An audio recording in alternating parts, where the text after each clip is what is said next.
The Holy Bible, New Testament, New International Version. The Book of Mark chapter 3, verse 1 to 35.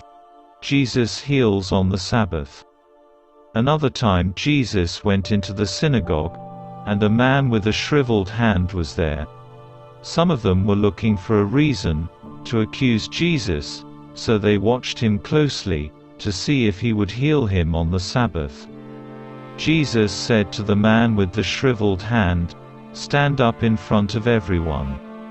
Then Jesus asked him, "Which is lawful on the Sabbath, to do good, or to do evil, to save life, or to kill?"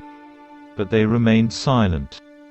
He looked around at them in anger and, deeply distressed at their stubborn hearts, said to the man, "Stretch out your hand." He stretched it out, and his hand was completely restored. Then the Pharisees went out and began to plot with the Herodians, how they might kill Jesus. Crowds followed Jesus. Jesus withdrew with his disciples to the lake, and a large crowd from Galilee followed. When they heard about all he was doing, many people came to him from Judea, Jerusalem, Idumea, and the regions across the Jordan, and around Tyre and Sidon. Because of the crowd, he told his disciples to have a small boat ready for him, to keep the people from crowding him.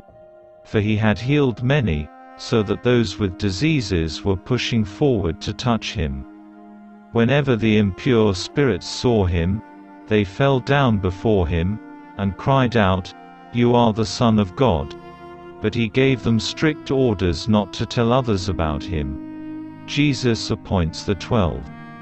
Jesus went up on a mountainside, and called to him those he wanted, and they came to him. He appointed 12, that they might be with him, and that he might send them out to preach, and to have authority to drive out demons.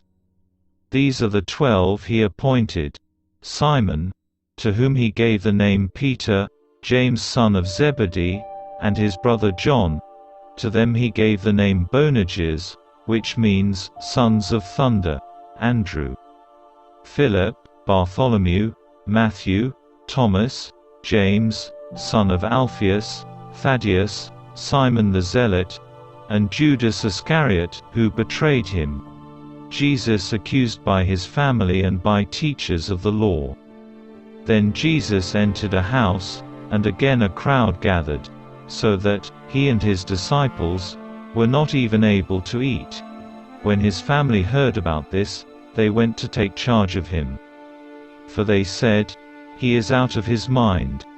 And the teachers of the law, who came down from Jerusalem, said, "He is possessed by Beelzebul. By the prince of demons, he is driving out demons." So Jesus called them over to him, and began to speak to them in parables. "How can Satan drive out Satan? If a kingdom is divided against itself, that kingdom cannot stand. If a house is divided against itself, that house cannot stand. And if Satan opposes himself, and is divided, he cannot stand. His end has come. In fact, no one can enter a strong man's house without first tying him up. Then he can plunder the strong man's house. Truly I tell you, people can be forgiven all their sins, and every slander they utter, but whoever blasphemes against the Holy Spirit will never be forgiven. They are guilty of an eternal sin." He said this because they were saying, "He has an impure spirit." Then Jesus' mother and brothers arrived. Standing outside, they sent someone in to call him. A crowd was sitting around him, and they told him, "Your mother and brothers are outside, looking for you." "Who are my mother and my brothers?"